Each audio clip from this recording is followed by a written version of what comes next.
Bonsoir à tous, je suis ravi de vous retrouver pour une nouvelle émission de Lundi Sport. Ce soir, on parle ballon ovale sommaire. 40 équipes de 21 nations différentes, filles et garçons, s'affrontent lors du tout premier tournoi mondial de rugby scolaire. Une Coupe du Monde basée sur l'éducation, car il n'y a pas que le rugby qui compte, mais aussi filmer les valeurs du rugby et mettre à l'honneur à travers la cuisine sa culture. Une équipe calédonienne participe à cet événement. L'URCD d'Umbéa qui a monté le projet en partant de zéro. Nous serons avec Anne Le Gayonnec, assistante coach, et Inès Véa, joueuse de l'équipe en direct de Métropole.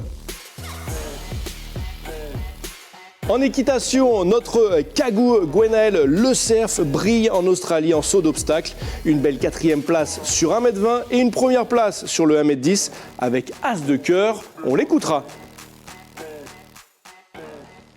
Bonjour à tous. Bienvenue dans Lundi Sport. Alors avant de rejoindre la Métropole et les joueuses de l'URCD, je vous propose de regarder le sujet qu'a préparé pour nous Michel Pimbé. Il est allé à la rencontre des joueuses de l'URCD avant qu'elles ne décollent pour le premier mondial scolaire de rugby à 7. On regarde. Inès et ses 11 coéquipières feront partie des 700 élèves de moins de 15 ans qui participeront à la Coupe du Monde scolaire de rugby. Une compétition qui porte un double objectif, sportif et éducatif. Pour la remporter, les élèves devront participer à 3 épreuves, jouer au rugby à 7, participer au rugby clip, épreuve au cours de laquelle les jeunes devront réaliser une vidéo sur une valeur du sport. Et enfin, le rugby chef, cuisiner pour faire découvrir une spécialité culinaire de leur pays. On a appris à se mettre en scène et tout. On a appris aussi à mettre le micro, à bien mettre le micro et tout, bien filmer. Et aussi, moi et Léa, ma coéquipière, on a aussi joué une action sur un de nos courts-métrages. Une fois la caméra rangée, elles enfilent leur maillot pour leur entraînement. Va au sol. Allez, réveille-vous là. Appelé aussi l'Héritage Cup, ce tournoi réunira 28 écoles à travers le monde. Pour le coach, sa mission est de transmettre les bases du rugby. Et pour moi, c'est surtout une bonne expérience pour ces filles-là. Tous les samedis, les joueuses répètent la même recette. Le tartare de thon aux agrumes accompagné de patates douces, igname et coco. Le jour J, elles devront refaire cette recette. Alors l'équipe qui remportera cette première édition de la Coupe du Monde scolaire est l'équipe qui aura le plus de points après l'épreuve de rugby short, donc le court-métrage, sur les valeurs du rugby, après l'épreuve de rugby chef, donc la recette, et après le tournoi de rugby. Alors on est en direct avec Anne et Inès de Métropole. Comment ça se passe pour vous sur place ? Bonjour à tous, ça se passe très bien. On a fait le premier match hier, mais on va pouvoir nous en parler. On a fait 3 matchs, on a gagné 2 matchs sur 3 et on a perdu contre Australie. Et sinon, vous avez gagné contre Pont-le-Voix, et pourtant tout le public était pour forcément les locaux. Elles se sont super bien débrouillées, elles ont réagi. Alors, je traduis, vous avez très bien joué. Vous avez battu les Anglaises 8-0, l'équipe de Pont-le-Voix 8-1 et vous perdez contre les Australiennes 8-4. Vous finissez 2e de la poule. La suite du tournoi, c'est qu'il y a 3 compétitions pour la Cup. Après, c'est le bon niveau, j'ai envie de dire. Et vous êtes dans cette partie, vous finissez 6e sur toutes les équipes. Donc vous êtes dans le groupe Cup et vous allez affronter le Japon. Comment vous vous sentez pour aller plus loin dans ce tournoi rugby pour l'instant ? On a un peu peur, vu que on a vu comment les Japonais jouent et comment ils s'entraînent. Ils ont l'air d'être un peu plus élevés que nous, mais on va faire de notre mieux pour essayer de les battre. Ok. Anne, comment tu le sens, toi, de la touche ? Je me sens super prête dans tous les axes, que ce soit rugby chef, on s'est aidé avec le chef coaché là, de Marais. Merci à lui, merci au Rex aussi qui nous ont bien aidés pour préparer tout ça. Et puis tous les staff RCD qui étaient derrière nous. Donc c'est vrai qu'on là les filles sont prêtes, elles sont solidaires, avec une belle ambiance et une belle cohésion avec aussi toutes les autres OSP. Ok. Qu'est-ce que vous êtes prête, hein, on l'a compris. Qu'est-ce que ça représente pour vous et pour toi, Inès? Qu'est-ce que ça représente de participer à une Coupe du Monde? Parce que tu as parlé des Japonaises que vous allez affronter, mais il y a également l'Australie que vous avez affrontée, il y a la Nouvelle-Zélande, il y a Madagascar, enfin il y a des équipes de partout dans le monde. Qu'est-ce que ça fait de participer à une Coupe du Monde? Ben, ça me fait plaisir parce que ben, on n'a pas cette chance-là de jouer tout le temps avec des filles. Et là, ça va parce qu'on joue avec des filles d'autres nationalités. Du coup, ben, ça nous change, ça change. Ok. Anne, qu'est-ce que ça fait de voir les filles participer à une Coupe du Monde, à une telle Coupe du Monde, avec voilà, des pays de partout? En fait, c'est aussi une aventure pour tous, mais également pour beaucoup d'entre nous, c'était la première fois que c'est arrivé en métropole. Et effectivement, au niveau local, on a fait quelques petits événements et il y a eu des tournois entre filles et développer le rugby féminin, c'est très important pour nous. C'est vrai que là, de voir d'autres délégations, ça nous permet aussi de voir le côté rugbystique avec un regard et un prisme différent. Donc c'est vraiment très très intéressant. Ok. Alors Anne, juste un petit changement technique. Est-ce que tu peux passer de l'autre côté d'Inès? J'ai l'impression qu'on t'entend, voilà, on t'entend mieux quand tu te tournes vers Inès. Voilà, exactement, parfait. Alors du coup, tu nous disais toute la fierté de participer à cette Coupe du Monde. On disait également qu'il faut se concentrer pas que sur le rugby, hein. Il y a l'épreuve de cuisine et l'épreuve du film, et vous vous êtes entraîné pour ça, hein, Inès? Oui, on s'est entraîné avec Aurel, avec Jean. Et en cuisine, comme on le disait tout à l'heure, avec le chef coaché. Donc voilà, là on voit les images effectivement du Rex. Merci à Georges et à toute l'équipe du Rex pour en fait tout ce qu'ils ils ont pu nous apporter au niveau technique. Ok. Alors je t'annonce, Anne, qu'on t'entend maintenant super bien. Alors je rappelle, 200 points sont distribués pour le rugby, 100 points pour la cuisine et 100 points pour la vidéo, le court-métrage. En gros, on est encore dans la course pour la gagne, hein. Toujours, on est là. Inès, la Ça gagne... sera mercredi par contre. C'est mercredi, voilà, c'est ça, c'est ce que j'allais vous demander par la suite. Juste avant, Inès, on est toujours dans la course pour la gagne, le mental toujours? Bien sûr, mais bien sûr. Alors du coup, l'épreuve de cuisine, on voit là les premières équipes qui ont participé à cette épreuve de cuisine. C'est quand pour vous? Pour nous, donc mercredi 15h30 pour les deux équipes, que ce soit cuisine comme pour les shorts, c'est-à-dire un petit court-métrage de 45 secondes en fait sur les valeurs du rugby.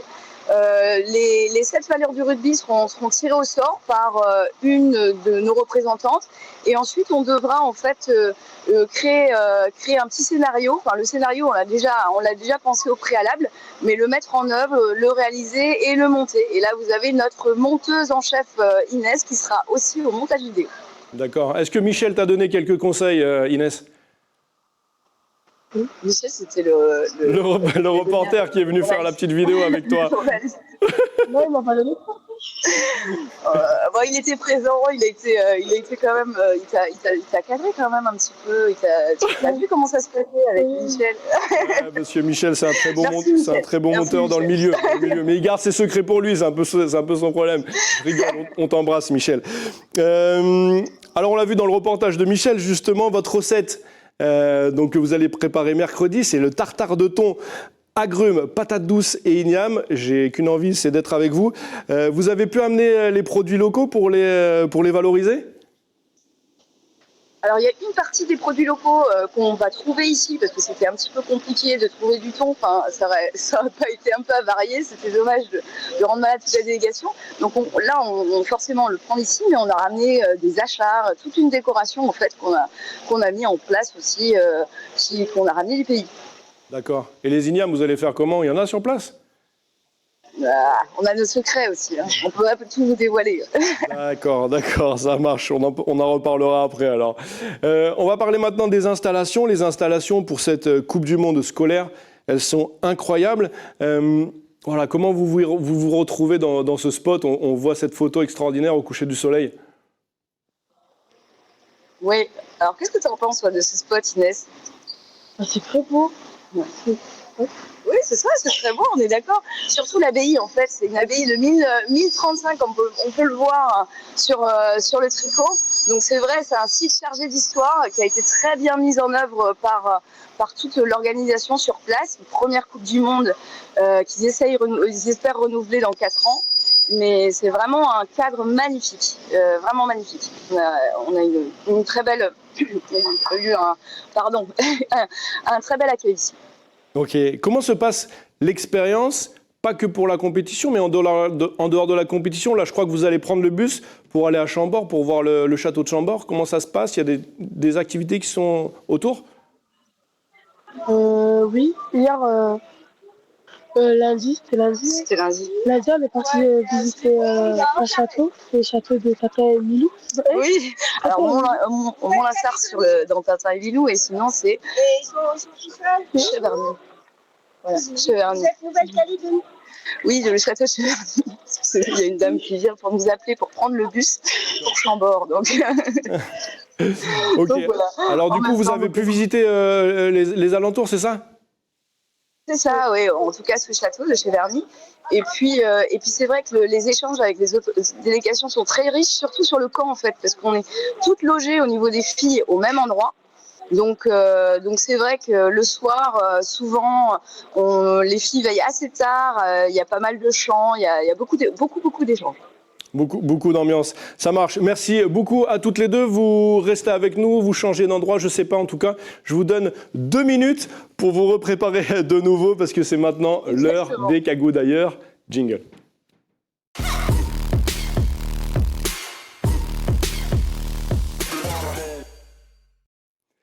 En équitation, Gwenaëlle Le Cerf performe sur la Gold Coast en Australie. On l'écoute. Bonjour, alors voilà, j'ai encore eu des nouveaux résultats au Gold Coast Show. Donc c'était un super beau concours qui se passait au bord de la plage donc sur la Gold Coast. J'ai eu de super bons résultats. J'ai gagné la 1m10 avec As de Cœur. Donc voilà, après nous avons fait la 1m20. Là j'ai fait une petite barre mais on finit quand même 4e, donc c'est de très très bons résultats. Concernant mon jeune cheval, c'était une super bonne expérience pour lui parce que c'était quelque chose de très effrayant pour les chevaux. C'est très joli pour nous d'être en bord de mer et tout ça, mais pour les chevaux ça fait peur. Donc voilà, je suis très contente de lui. Il me fait un joli sans faute dans la 90, donc dans ses épreuves actuelles. Donc voilà, je suis très satisfaite de ces résultats. Là, je continue mon entraînement pour la semaine prochaine partir en concours sur Toowoomba cette fois. Donc voilà, j'espère vous dire encore une fois à bientôt pour de nouveaux résultats. Et on lui souhaite le meilleur à Gwenaëlle dans ses prochains concours. Alors la question qui nous préoccupe tous, a-t-on retrouvé Anne et Inès? On va les voir ou pas? Elles sont où? Ah c'est bon, elles sont là, elles sont dans le bus. Alors par contre, il faut changer de place les filles, hein, parce que Anne, c'est de l'autre côté qu'on t'entend le mieux. Vous vivez tout ça en direct, les filles qui sont en métropole, les filles de l'URCD d'Umbéa qui participent à la première Coupe du Monde scolaire des moins de 15 ans. Elles sont en métropole. Alors, la France est pionnière dans l'organisation de cette Heritage Cup, comme on l'appelle. L'idée de base, c'est de proposer, en marge de la Coupe du Monde de rugby à 15, un tournoi d'ampleur scolaire dans le pays organisateur. L'idée, c'est de permettre aux jeunes de moins de 15 ans de participer à une Coupe du Monde. Alors, qu'est-ce que ça apporte à des jeunes, comme tu encadres, Anne, de participer à un tournoi de telle ampleur ? Bon, déjà en fait, ne serait-ce que de pouvoir faire le voyage. Je me rapproche d'Inès pour que vous m'entendiez un petit peu mieux parce qu'il y a du bruit autour. Et donc, ce qui est encore une dame qui vient pour s'approcher, pardon, c'est le direct, hein, c'est les jeux directs. Donc en fait, ne serait-ce que le voyage, toute cette préparation qu'elles ont effectuée aussi avec, c'est vraiment, le gouvernement nous a aidés, mais en partie. Sinon, c'était l'autofinancement. Donc, il y avait déjà toute l'aventure sur place en Calédonie de voir ce que ça pouvait être, de réunir des fonds, de s'entraîner, d'apprendre le rugby, d'être aussi sur des projets éducatifs annexes. Et là, de se retrouver avec toutes les équipes qui ont les mêmes contraintes que nous. Il y a le Zimbabwe et le Kenya, par exemple, qui n'ont pas réussi à réunir les fonds, qui ont dû annuler au dernier moment leur participation. Donc c'est vrai que c'est à chaque fois pour toutes les équipes un challenge. Ça a été un peu au dernier moment de rassembler les fonds pour pouvoir partir, c'est un vrai challenge. Et Anne, est-ce que c'est important de baser une compétition pas que sur le sportif, mais également sur l'éducation ? Alors oui, parce que ça permet de laisser une chance à tout le monde. Et ça, c'est vraiment quelque chose d'important. Parce qu'on peut le voir dans le sport collectif, on a donc des titulaires et des remplaçantes. Et les remplaçantes ne jouent pas toujours. Ça dépend un petit peu, et pas forcément du niveau, etc. Et là, ça leur permet de s'exprimer pleinement dans une autre activité et de mettre en valeur leur talent. Et en ça, c'est très intéressant. Tout le monde a sa place dans n'importe quelle situation. Et là, ce challenge nous le prouve. Donc c'est vraiment chouette de voir les filles s'épanouir dans différentes situations et s'adapter. Elles s'adaptent très très très bien, nos filles. Super. Okay. Elles sont extraordinaires. Pleines de vie. Ici, elles mettent l'ambiance. Je vous assure. Inès, pour toi, c'est quoi du coup? C'est plus le rugby, c'est plus la vidéo, plus la cuisine, ou alors vous faites tous tout? Un peu de tout, mais pour moi, je préfère le rugby. Ok, retour aux bases. Et donc, du coup, tu mets l'ambiance, c'est ça?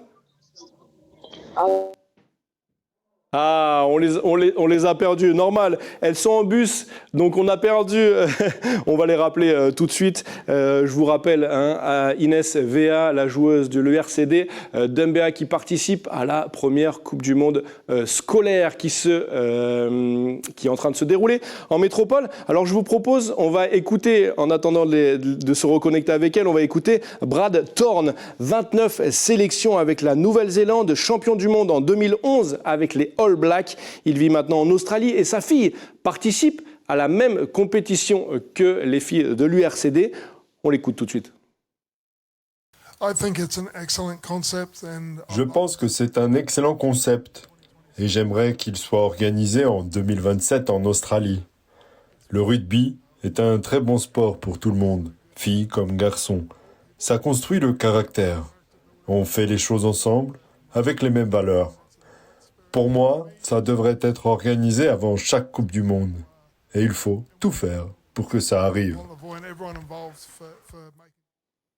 Alors, on vient d'entendre Brad Thorne, champion du monde 2011 avec les All Blacks. Anne, pour toi, une telle compétition d'une telle ampleur, ça devrait être organisé avant toutes les Coupes du Monde ?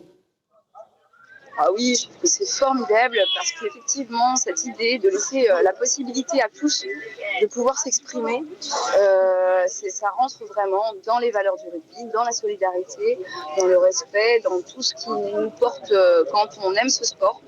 Et c'est vrai que de commencer avec des jeunes, c'est toujours enthousiasmant. Ok. Les valeurs du rugby, qui sont l'humilité, le respect, la loyauté, sont nécessaires pour vivre en société ? Alors ça, tu peux répondre, Inès. Ça, c'est toi, la jeunesse. Je demande. Ouais, un petit peu timide, mais effectivement, ce sont des valeurs qui sont, même, je dirais, des valeurs pays qu'on essaye de porter et qui, là, on le voit encore une fois par notre petite délégation qui est très, très bien accueillie par l'ensemble et comme je vous le disais, qui met un petit peu l'ambiance, etc. Ces principes de solidarité, ils sont vraiment présents. C'est de solidarité et de cohésion, etc. Inès, tu pratiques le rugby, Inès, pour ces raisons aussi, ces valeurs, tu les portes ?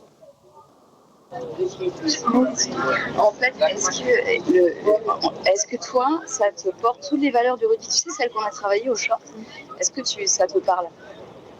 Oui, le respect, surtout le respect c'est important pour bien communiquer et tout. Et pour qu'on s'entende bien et tout.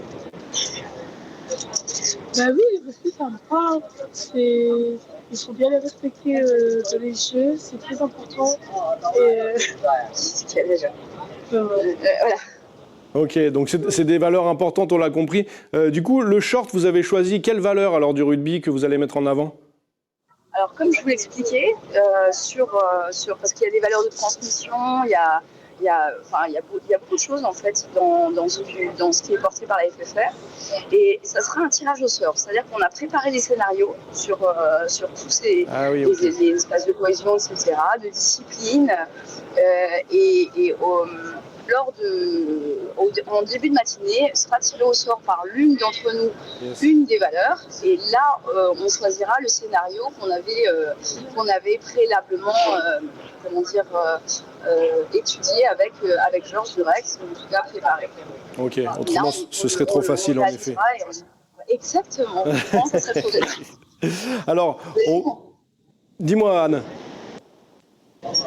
Non, c'est bon. Alors, ce tournoi, la Coupe du Monde scolaire, c'est en marge de la Coupe du Monde de rugby à 15 qui démarre cette fin de semaine avec le choc France-Nouvelle-Zélande, avec 3 cagous dans l'effectif de nos Bleus quand même. Yoram Moefana, Romain Taofifénois et Peato Maovaka, 3 joueurs qui sont passés par l'URCD Tembea. Ce sont des exemples pour vous et je m'adresse à toi Inès. Oui, pour moi, c'est comme si c'était mes grands frères. J'essaie de prendre exemple sur eux, comme c'est mes grands cousins. Du coup, j'essaie de vraiment prendre exemple sur eux. Soit c'est mon neveu Yoram Moefana. Du coup, j'essaie de prendre exemple sur eux. J'essaie de devenir comme lui, aller vers les pros et tout. Ok. Ce sont des exemples, Anne, pour toutes les joueuses de l'URCD ? Ah oui, et puis il faut aussi savoir qu'en fait ces joueurs nous accompagnent, nous ont donné des petits messages de soutien. On a aussi Yves au SCO, parce qu'on a été quand même accueillis par le SCO d'Angers, merci à eux, ça a été vraiment un très très bel accueil de notre club partenaire.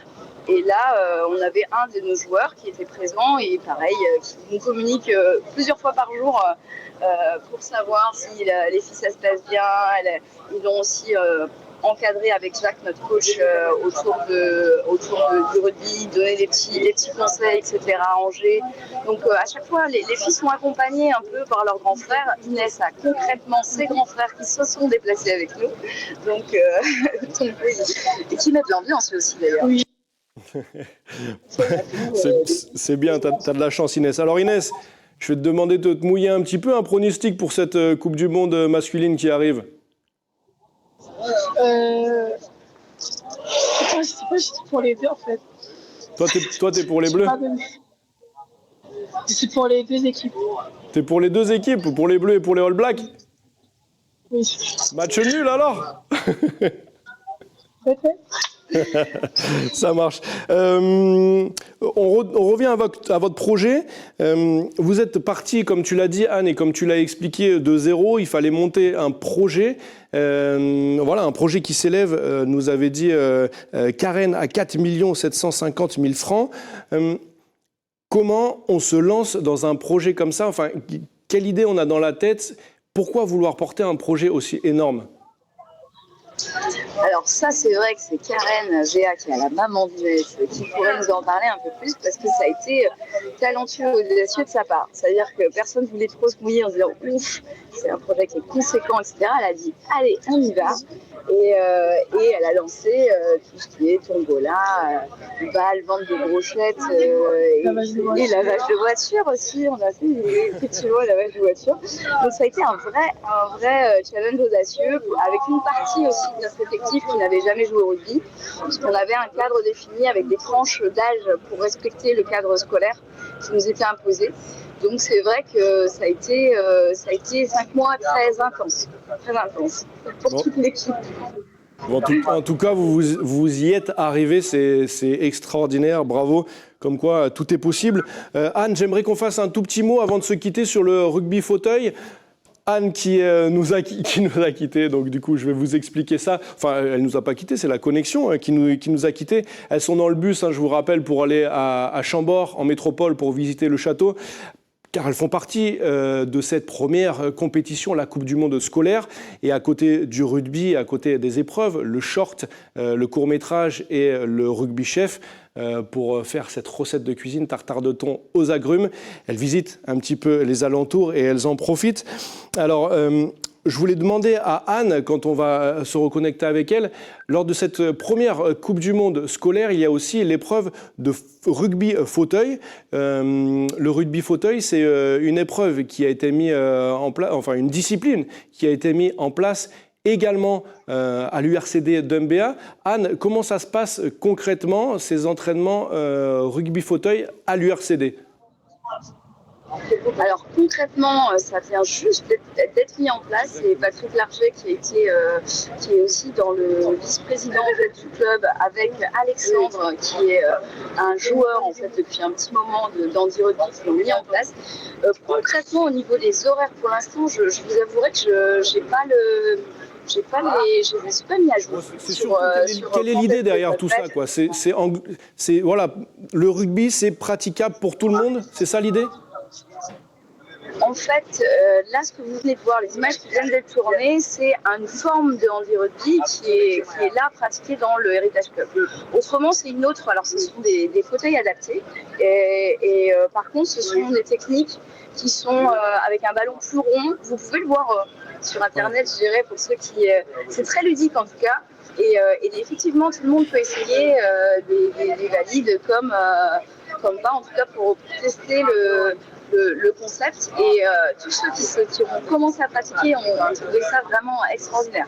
C'est très ludique et accessible. Inès, t'as essayé ? Non, j'ai pas encore essayé.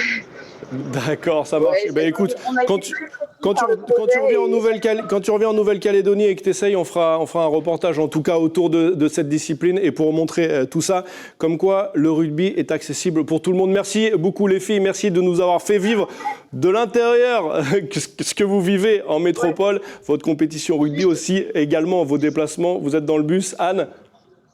Ah, c'est ça, juste pour préciser, on a quand même notre caméraman qui est aussi notre coach. C'est Jacques, c'est ça ? On ne voit pas là, Jacques. Voilà. Jacques qu'on a vu dans le reportage. Jacques Goyenéré, qu'on embrasse. Merci beaucoup à notre caméraman. Merci beaucoup les filles, bonne compétition à vous. On prendra bien sûr de vos nouvelles et bonne visite du château de Chambord. Merci beaucoup à tous. Merci pour les nombreux soutiens, les messages de soutien qu'on a reçus. Ça marche. Merci la Nouvelle-Calédonie, elle nous a dit. Merci à tous. Nous, on se retrouve la semaine prochaine. On parlera de totalement autre chose. On parlera de karting. Tata, bonne semaine à tous.